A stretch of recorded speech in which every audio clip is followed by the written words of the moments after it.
नमस्कार। First semester वालों के लिए 84 वीडियोस मैं पहले ही अपलोड कर चुकी हूँ। उसमें पिछले साल मैंने एक मॉडल पेपर अपलोड किया था, क्योंकि नई जो एजुकेशन पॉलिसी है NEP 2020 पिछले साल ही इम्प्लीमेंट हुई है। तो पहली बार एग्ज़ाम हुआ था NEP 2020 पर बेस्ड। तो लास्ट ईयर जो एग्ज़ाम हुआ था वो तो पूरा ऑब्जेक्टिव टाइप क्वेश्चंस थे उसमें, और उसी आधार पर मैंने मॉडल पेपर भी अपलोड किया था। इस बार 23 में जो आपका एग्ज़ाम होगा वो डेस्क्रिप्टिव होगा। उसका पैटर्न मैं पहले ही अपलोड कर चुकी हूँ, और आज एक मॉडल पेपर भी मैंने तैयार किया है आपके लिए, तो आज वो मॉडल पेपर देख लीजिए।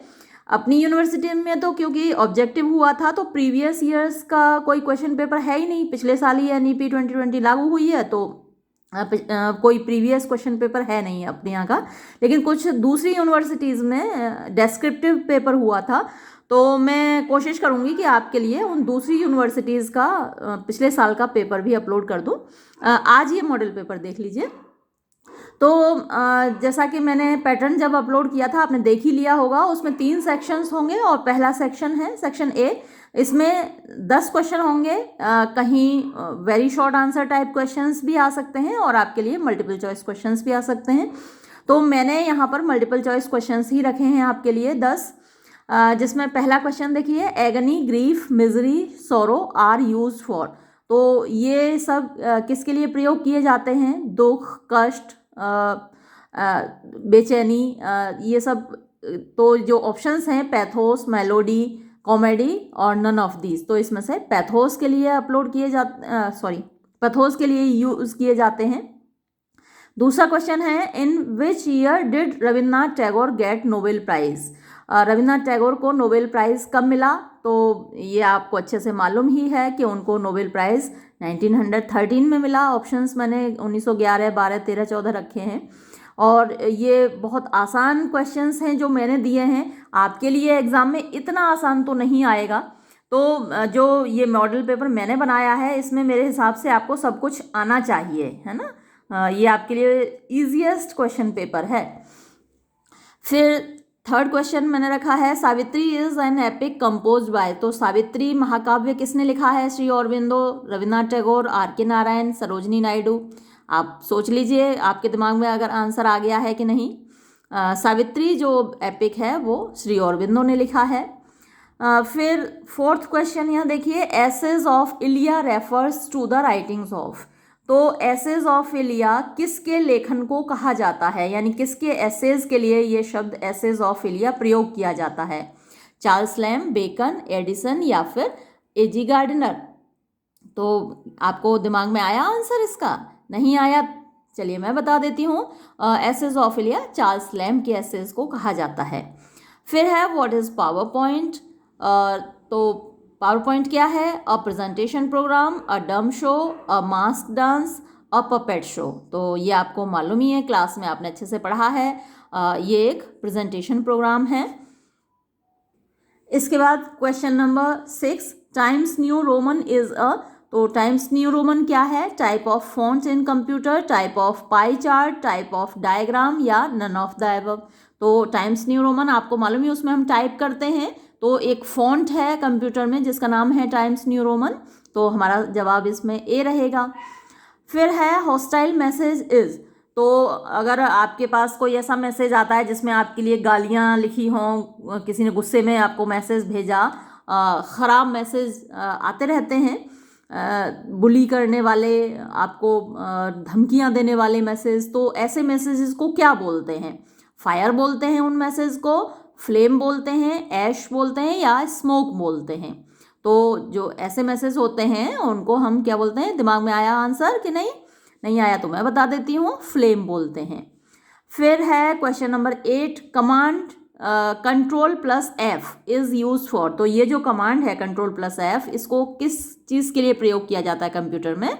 अनडू द टेक्स्ट, जो आपने लिखा है टेक्स्ट उसको अनडू करने के लिए। फाइंडिंग और searching a text, dialogue box, तो किसी टेक्स्ट को डायलॉग और सर्च करने के लिए जो डायलॉग बॉक्स क्रिएट होता है उसके लिए, या फिर फॉर क्रिएटिंग हाइपरलिंक क्रिएट करने के लिए, या फिर ऑल ऑफ दीज। तो Ctrl+F जो कमांड है वो इसका जवाब होगा B, फाइंडिंग और searching a text dialogue box. फिर है who is William Sydney Porter. तो विलियम सिडनी पोर्टर किसका नाम है? इलिया का नाम है, ओ हेनरी का नाम है, स्पेक्टेटर का नाम है या टैटलर का नाम है? तो इलिया आपको मालूम है चार्ल्स लैम्ब का नाम है ना। और स्पेक्टेटर नाम से जो पीरियडिकल निकलता था वो एडिसन का निकलता था। टैटलर नाम से स्टील का निकलता था। स्पेक्टेटर नाम से एडिसन और स्टील दोनों ने मिलके निकाला था। कवर्ली पेपर्स भी बोलते हैं उसको। इनको याद रखिएगा। मैंने आपके लिए सारे ये मल्टीपल चॉइस क्वेश्चंस अपलोड किए हुए हैं, आप वीडियोस देख लीजिएगा। 84 वीडियोस हैं। और तो ये इस सवाल का जवाब क्या होगा? William Sydney Porter O Henry का नाम है। ओ हेनरी की द लास्ट लीफ आपके सिलेबस में है। तो ओ हेनरी का नाम विलियम सिडनी पोर्टर है। फिर है natural abilities are like natural blank space. तो इसमें क्या आएगा? Natural abilities are like natural flowers, leaves, roots या प्लांट्स। तो ये बेकन का ऑफ स्टडीज आपने पढ़ा है ऐसे, वहाँ से लिया गया है। और बेकन उस ऐसे में कहता है कि natural abilities are like natural plants, कि जो हमारी स्वाभाविक योग्यताएं होती हैं, हमारी प्राकृतिक योग्यताएं होती हैं, वो प्राकृतिक पौधों की तरह हैं। जैसे माली उनकी काट छांट करता है, उनको खाद पानी भी देता है, उनको काट छांट भी करता है, तो वैसे ही हमारी नेचुरल एबिलिटीज़ भी होती हैं। उनको भी खाद पानी की ज़रूरत होती है और काट छांट की ज़रूरत होती है। तो ये 10 क्वेश्चन हैं सेक्शन ए के। और मैंने आपको सारी 8 यूनिट्स पर मल्टीपल चॉइस क्वेश्चंस अपलोड किए हुए हैं। Long answer type, short answer type और मल्टीपल चॉइस, सभी क्वेश्चंस मैंने आपको अपलोड करे हुए हैं। उम्मीद है आपने देखे होंगे और आप इनको अच्छे से कर पाएंगे सेक्शन ए को। फिर चलते हैं हम सेक्शन बी की ओर। तो सेक्शन ए का मैंने आपको बताया था सारे क्वेश्चंस वहाँ कंपलसरी होंगे, 10 क्वेश्चन आएंगे और आपको सारे ही करने होंगे। लेकिन सेक्शन बी में आपके पास चॉइस होगी। यहाँ 8 क्वेश्चन आएंगे आपके लिए और उसमें से आपको 5 करने होंगे। और ये 5 क्वेश्चन 7-7 नंबर के होंगे, यानी एक क्वेश्चन पर आपको 7 मार्क्स मिलेंगे। तो 7 × 5 = 35। तो ये सेक्शन सबसे ज़्यादा स्कोरिंग है, सबसे ज़्यादा मार्क्स आपको इसी सेक्शन से मिलने वाले हैं।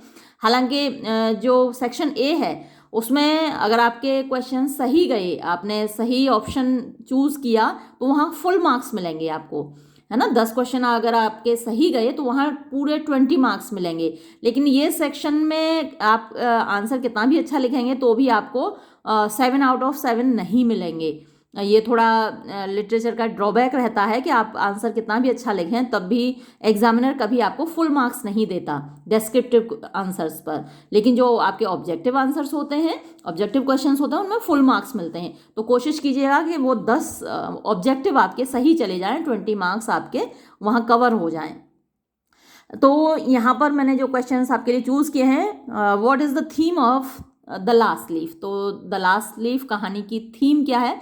मैंने ये सारे क्वेश्चंस के आंसर्स आपको अपलोड किए हुए हैं। जो मेरे वीडियोस हैं 84 वीडियोस, उनमें आपको सारे आंसर्स मिल जाएंगे। और फिर क्वेश्चन सेकंड मैंने रखा है comment on any one of the following. इनमें से किसी एक पर कमेंट कीजिए, जिसमें ऑटोबायोग्राफी है, बायोग्राफी है, मेमोयर है और ट्रेवलॉग है। इन सभी पर वीडियो अपलोडेड हैं, आपने देखे होंगे।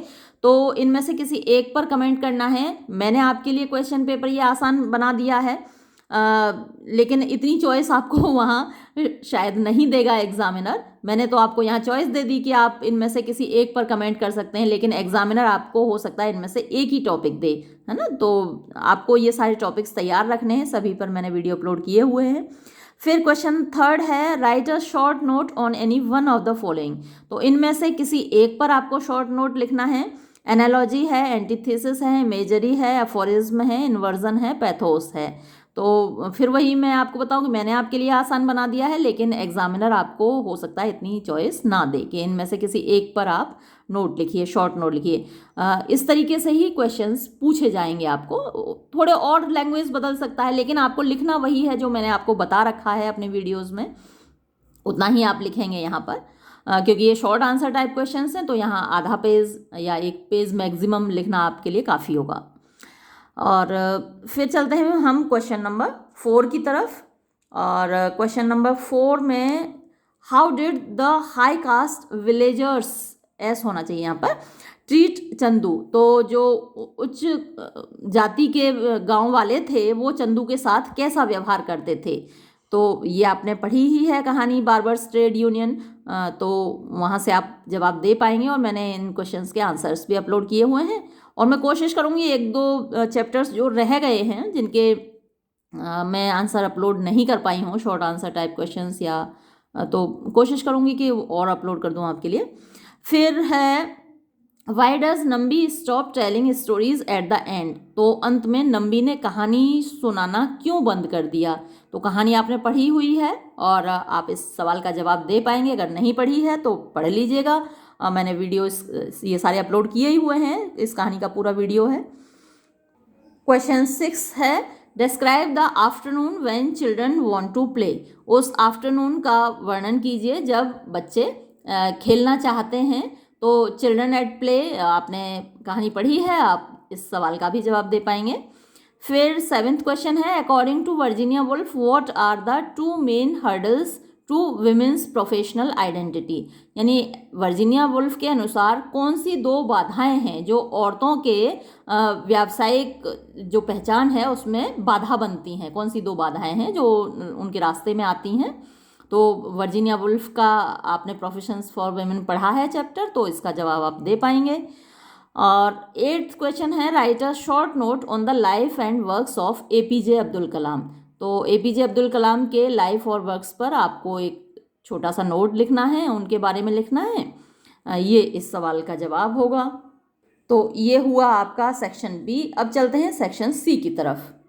सेक्शन सी में जैसा कि मैंने आपको बताया था 4 क्वेश्चन आएंगे और 4 में से आपको 2 करने होंगे, ठीक है। तो पहला क्वेश्चन यहाँ आपके लिए मैंने रखा है comment on the literary contribution of any one of the following. आपके लिए अलग से इस तरीके से क्वेश्चन भी आ सकता है कि comment on the literary contribution of Shri Aurobindo, या फिर comment on the literary contribution of Rabindranath Tagore, किसी भी तरीके से क्वेश्चन आ सकता है आपके लिए।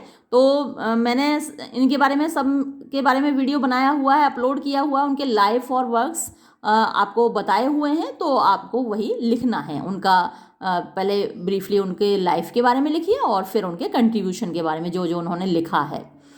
तो ये इस सवाल का जवाब होगा। मैंने यहाँ पर आपको काफ़ी चॉइस रखी है, लेकिन एग्जामिनर मोस्ट प्रोबेबली आपको चॉइस नहीं देगा, वो किसी एक ही ऑथर का नाम आपको देगा कि उसका लिटरेरी कंट्रीब्यूशन क्या रहा है, या इंडियन इंग्लिश लिटरेचर में उसका योगदान क्या रहा है ना, what is the contribution of Shri Aurobindo to Indian English literature, ऐसे आ सकता है ये सवाल। या फिर comment on the life and works of Shri Aurobindo, ऐसे आ सकता है ये सवाल। तो सवाल किसी भी तरीके से आए, घुमा फिरा कर आपको उस ऑथर के बारे में लिखना है, उनकी लाइफ के बारे में और फिर उनके वर्क्स के बारे में। तो जो मैंने अपलोड किए हुए हैं हर ऑथर पे, आपके ये कई सारे कमेंट्स आ रहे हैं, कई सारे क्वेश्चंस आप पूछ रहे हैं बार बार कि इस यूनिट पर कैसे आएंगे सवाल, कैसे पूछे जाएंगे इन ऑथर्स के बारे में।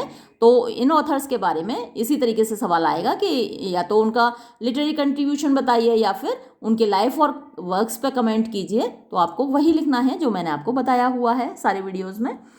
फिर है क्वेश्चन नंबर 2, यहाँ भी मैंने तो आपके लिए चॉइस रखी है, लेकिन फिर मैं आपको ये बताऊं कि एग्जामिनर चॉइस आपको नहीं देगा। Right a critical appreciation of any one of the following, तो इनमें से किसी एक की क्रिटिकल एप्रिसिएशन आप लिखिए। Of studies, sir Roger at church, the last leaf, the terror. तो इनमें से द लास्ट लीफ की क्रिटिकल एप्रिसिएशन मैंने अपलोड की हुई है, बहुत मतलब डिटेल में अपलोड की हुई है, वो आपने पढ़ी ली होगी। और बाकी के जो ये चैप्टर्स हैं of studies, sir Roger at church, the terror, इन पर भी मैंने लॉन्ग आंसर टाइप क्वेश्चन तैयार किए हुए हैं, आपको अपलोड किए हुए हैं, आपने देख ही लिए होंगे। तो आप उनके आधार पर इनमें से किसी भी सवाल का जवाब दे सकते हैं, किसी पर भी पूछा जाए आप उसका जवाब दे सकते हैं। फिर है 3rd question, discuss any one of the following as an essayist. तो इनमें से किसी भी एक को एज एन एसेइस्ट डिस्कस करना है, और ये मैं अपलोड कर चुकी हूँ आपके लिए। बेकन एज एन एसेइस्ट, और यहाँ मैंने आपको चॉइस दी है, लेकिन एग्जामिनर आपको चॉइस नहीं देगा, वो ये पूछेगा discuss Bacon as an essayist, या फिर discuss Addison as an essayist, या फिर discuss Charles Lamb as an essayist, या discuss AG Gardner as an essayist. तो इनमें से कोई एक आ सकता है आपके लिए, और मैंने ये सभी आपके लिए अपलोड किए हुए हैं, आपने देख लिए होंगे उम्मीद है। फिर है इसमें fourth question, summarise the views of Jawaharlal Nehru on opportunities for youth. तो जवाहरलाल नेहरू के जो व्यूज़ हैं अपॉर्चुनिटीज़ फॉर यूथ चैप्टर में, वो आपको समराइज़ करने हैं, अपने वर्ड्स में लिख दीजिए उनको।